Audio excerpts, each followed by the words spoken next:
হরে কৃষ্ণ। নমস্কার বন্ধুরা, আজ চলে এসেছি আরও একটি নতুন ভিডিও নিয়ে। মহাশিবরাত্রির দিন ভুলেও করবেন না এই তিনটি কাজ, না হলে পড়তে পারেন চরম বিপদে। আসুন বন্ধুরা, জেনে নেওয়া যাক সেই তিনটি কাজ কি, যা এই মহাশিবরাত্রির দিন ভুলেও করা যাবে না। তার আগে বলি বন্ধুরা, আপনাদের কাছে একটি ছোট্ট অনুরোধ, আপনারা আমার চ্যানেলে নতুন হলে অবশ্যই চ্যানেলটিকে সাবস্ক্রাইব করে আমার পাশে থাকবেন। বন্ধুরা, আর মাত্র কিছুদিন পরেই মহাশিবরাত্রি। এই মহাশিবরাত্রির দিনে কিন্তু বেশ কিছু নিয়ম রয়েছে। সেই নিয়মগুলি যদি মেনে চলা যায়, তাহলে জীবন থেকে দূর হয় অশুভ প্রভাব এবং জীবনে আসে খুশির আমেজ।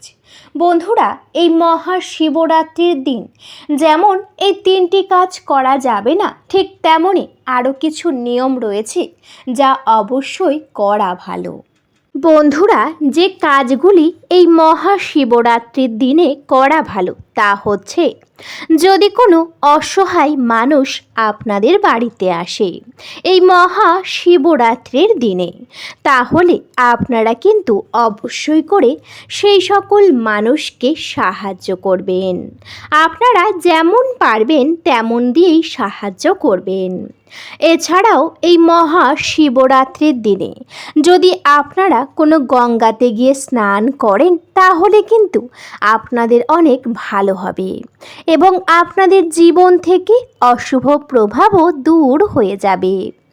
এই দিন বলা হয় বাড়িতে খুব ভালো করে শিবরাত্রির পূজা করতে হয়। অনেকেই আছেন যারা হয়তো অসুস্থতার কারণে উপবাস বা ব্রত রাখতে পারবেন না। সেক্ষেত্রে আপনারা ঠিক বাড়িতে এইভাবে ব্রত পালন করতে পারেন।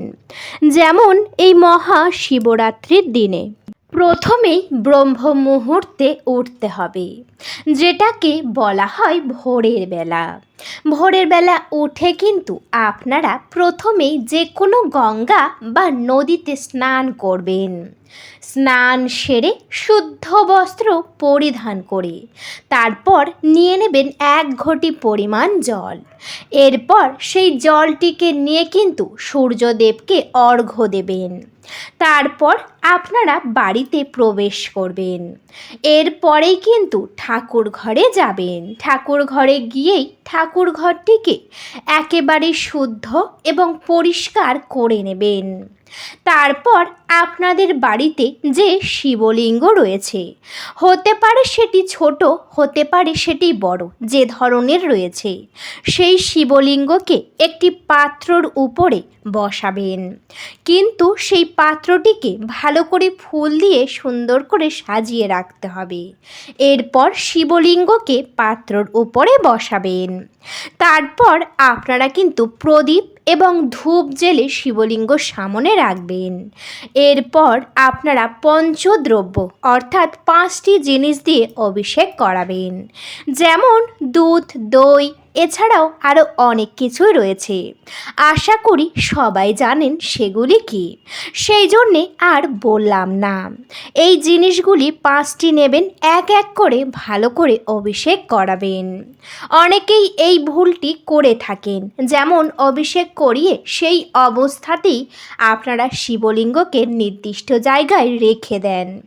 কিন্তু বন্ধুরা, এই ভুলটি করা একেবারেই যাবে না। অভিষেক কিন্তু প্রথমেই একটি জায়গার উপরে বা একটি পাত্রের উপরে করাতে হয়। এরপরে গঙ্গার জল বা আপনারা চাইলে পরিষ্কার ডাবের জল বা আপনাদের কাছে যে ধরনের শুদ্ধ জল রয়েছে, সেই জল দিয়ে ভালো করে স্নান করাতে হবে। স্নান করানোর পরে একটি পরিষ্কার কাপড় নিতে হবে। আপনাদের কাছে যে ধরনের কাপড় রয়েছে সেই কাপড় নেবেন। এরপর ভালো করে শিবলিঙ্গকে মুছে পরিষ্কার করে নেবেন। তারপর যে স্থানে শিবলিঙ্গ সর্বদাই বিরাজমান থাকে, সেই জায়গাতে বিরাজমান করে দেবেন। বন্ধুরা, তারপর শিবলিঙ্গর উপরে কিন্তু আপনারা দিয়ে দেবেন একটি বেলপাতা। বেলপাতার দেওয়ার সঠিক নিয়ম রয়েছে, যেমন মসৃণ দিকটা অবশ্যই শিবলিঙ্গের উপরে দিতে হয় এবং অমসৃণ দিকটা উপরের দিকে থাকে। ঠিক তেমনভাবেই বেলপাতা আপনারা নিবেদন করবেন। এরপর নিবেদন করবেন ফুল। যে ধরনের ফুল আপনারা পাবেন, যেমন নীলকণ্ঠ, যার নাম অপরাজিতা। এই ফুলও কিন্তু বাবা মহাদেবের অতি প্রিয়। তার সাথে সাথে আকন্দ ফুল, ধুতুরার ফুল, আরও অনেক ফুলই রয়েছে। পারলে আপনারা এই সকল ফুল নিবেদন করবেন। তারপরে অবশ্যই করে আপনারা একটি গোটা বেল নিবেদন করতে পারেন। এছাড়াও ধুতরার ফল অবশ্যই নিবেদন করতে পারেন। যা নিবেদন করবেন অবশ্যই বলবেন ওম নমঃ শিবায়, এই কথাটি বলবেন। তারপর সেগুলিকে নিবেদন করে দেবেন। নিবেদন যখনই সম্পূর্ণ হয়ে যাবে, তারপরে কিন্তু আপনারা একটি ঘি দিয়ে প্রদীপ জ্বালাবেন এবং ধূপ জ্বালিয়ে প্রথমে কিন্তু দেবাদিদেব মহাদেবকে আরতি করবেন। আরতি খুবই ভক্তি সহকারে করতে হয়, অন্যমনস্কভাবে আরতি করতে যাবেন না। যখনই বাবা মহাদেবের আরতি হয়ে যাবে, তারপর আপনাদের বাড়িতে সকল দেবদেবীকে ভালো করে আরতি করে নেবেন। এরপর প্রদীপটি পুনরায় ঠাকুর ঘরে রেখে ভোগ নিবেদন করবেন। বন্ধুরা, বিশেষ রকমের মিষ্টি নিয়ে আসবেন। নানান রকম মিষ্টি এই শিবরাত্রির সময় পাওয়া যায়। সেই সকল মিষ্টি এনে একটি পাত্রের উপর সুন্দর করে সাজাবেন এবং আরও একটি পাত্র করে নানান রকমের মৌসুমি ফল অবশ্যই দেবেন। এরপর সেই পাত্রগুলি নিয়ে আপনারা কিন্তু ঠাকুর ঘরে ভোগ নিবেদন করে দেবেন। তারপরে কিন্তু আপনারা একটু জল নেবেন।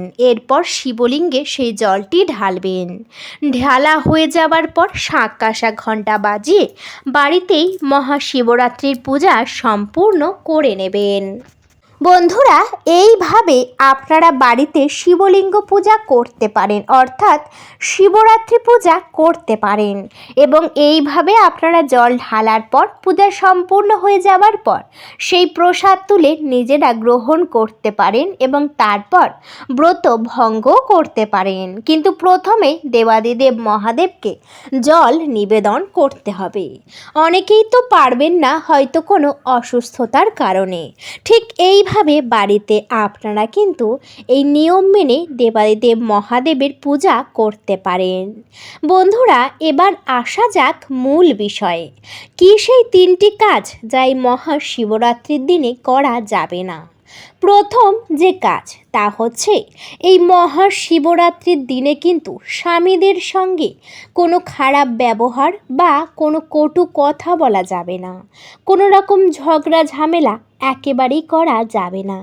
তার কারণ হলো, এই মহাশিবরাত্রির দিনে দেবাদিদেব মহাদেবের সঙ্গে মাতা পার্বতীর মিলন হয়েছিল, মানে বিবাহ হয়েছিল। সেই জন্য আপনাদের স্বামীদের সঙ্গে কোনো রকম খারাপ ব্যবহার একেবারেই করবেন না। এতে কিন্তু দেবাদিদেব মহাদেব রুষ্ট হবে এবং মাতা পার্বতীও আপনাদের উপর রুষ্ট হবে। সেই জন্য এই দিন স্বামীদের সঙ্গে ভালো ব্যবহার করবেন, তবেই হবে আপনাদের উন্নতি। বন্ধুরা, দ্বিতীয় যে কাজ করা যাবে না, তা হলো এই মহাশিবরাত্রির দিনে কোনোভাবেই হাতের নখ, পায়ের নখ বা চুল কাটা যাবে না। যে কোনো পূর্ণ দিন বা পুজোর দিনে ভুল করেও কিন্তু এই কাজ করতে নেই। এতে জীবনে নেমে আসে ঘোর বিপদ। সেই জন্য আপনাদের যদি একান্তই প্রয়োজন হয় চুল কাটার বা হাতের নখ কাটার, তাহলে অবশ্যই করে শিবরাত্রির আগেই আপনারা সেই কাজগুলি করে নেবেন। কিন্তু শিবরাত্রির দিনে এই কাজ করবেন না। এতে কিন্তু মাতা পার্বতী অনেক রুষ্ট হন। সেই জন্য অবশ্যই এই নিয়ম মেনে চলার চেষ্টা করবেন। বন্ধুরা, তৃতীয় যে কাজ তা হলো, যদি আপনাদের বাড়িতে যদি অসহায় বা দরিদ্র কোনো মানুষ যদি আসে, সেই মানুষের মুখের সামনে দরজা বন্ধ করা যাবে না। আপনারা যেমন পারবেন তেমন তাদেরকে সাহায্য করবেন। সেটি 1 টাকা, 10 টাকা বা কিছু অন্য, যেমন পারবেন সাহায্য করবেন। কারণ এই মহাশিবরাত্রির দিনে বাড়ি থেকে কারোকে বার করে দেওয়া উচিত নয়। এছাড়াও কারোর সঙ্গে খারাপ ব্যবহার করা একেবারেই উচিত নয়।